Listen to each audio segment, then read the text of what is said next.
So we're coming up on the fall 2022 whitetail season, and here in Central Texas, and I know a lot of places in the country, it's been extreme heat and extreme drought conditions. So we're wanting to give a few tips on how to take advantage of that for your hunt.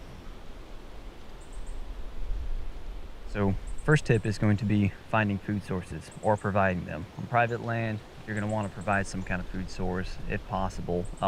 It's better to do it during the off season, establish some kind of a crop or a feeder. Just know the weather forecast. If it's going to be hot and dry, just get ample food out to supplement their diet, because the natural forages and stuff are going to be dry, then nothing's going to grow right. So having that to help them out is going to be key.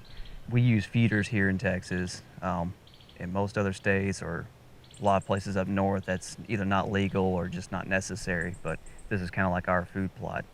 But if you're allowed to bait or bring in some kind of a grain or corn, use it, because the deer will come to it and they're going to really focus in on it. You can not just hunt over a food source, but you can hunt their trails coming into it, and it's an extremely useful source. It's a little bit late in the season, it's August, so establishing a food source might be out of the question for you. You might not want to try to set up a feeder or disrupt all of your deer habitat this late in the game. So just maybe spend a day, go out, scout, try to find the hardwood regeneration and shrub tips, browse, forage, briars, acorns, whatever it is that may be coming up in the season that will be producing food for them, or things that are producing food right now that will continue into the season. Scout your land out, find those places, and figure out your access to them. So if you're hunting on public lands, really focus in on scouting.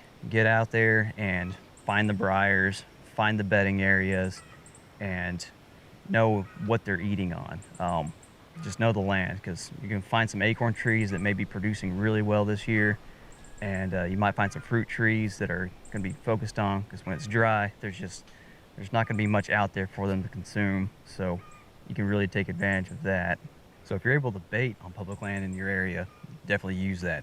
Get some corn out there, establish some kind of a baiting pile, and figure out your access, and really zero in on that, because they are going to hit it hard in a drought. If you're not able to bait on public land, again, focus in on acorns and fruit trees, and browse. Look for briar thickets and anywhere where there's just any kind of greenery still growing, and just scout it out. This can be the most important thing to do. So our second point is going to be over water sources.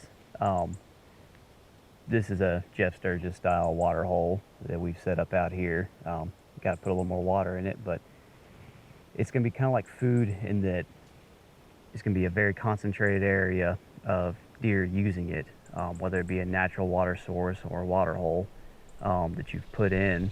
The deer are going to be hitting it a lot more frequently whenever it's super hot and dry. So try to zero in on these areas too.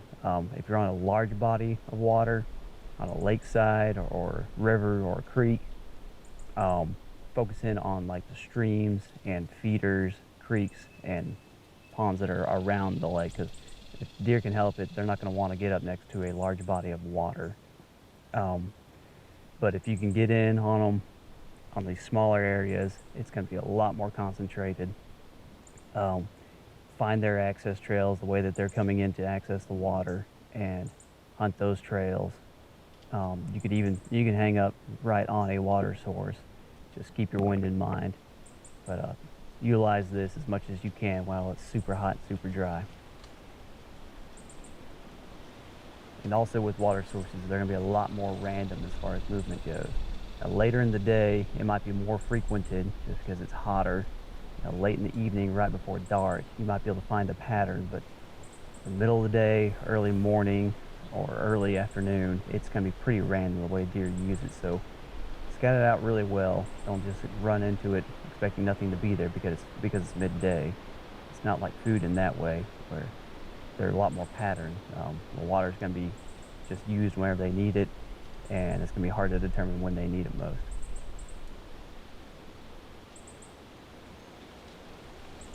Okay, so our third and final point is going to be access. You've located your food source, you've located a water source, whatever area it is that you've decided that is highly concentrated for deer activity and where you want to hunt. Access is going to tie it all in together. It's probably the most important thing of all of it, because if you can't access right, you're going to scare all the animals out of the area, you're going to spook all the deer, and you're going to have it's going to be a crappy hunt. So when it's super dry, you can take advantage of things like this super dry waterway. You can walk through it quietly. There's not a bunch of leaves or brush or anything in it to make a bunch of noise. And also, with no brush or anything like that in there, there's nothing to permeate your scent. So you can walk up and down this creek bottom, low down, everything up on top can't see you, and it's going to keep your scent down low as well. And it's a very excellent access way. So you can use these dry waterways. It's an excellent way to access an area that you want to hunt, and get through undetected. Pay attention to the weather. If things are going to change, you could have some hard rains or whatever. All of a sudden, it's drought, but it doesn't mean it's not going to rain in October whenever deer hunting starts. This could fill up with water. It's all going to take scouting, knowing where you're going. If it stays hot, which it does here in Texas, all the way into October, move slow. Don't get all sweaty and overheated going into, moving through your access point. It's going to make you smell a lot more. It's going to make you stink. You're not going to be able to focus as well while you're in the hunting stand. So take your time, know where you're going, pay attention to the weather, and enjoy that hunt.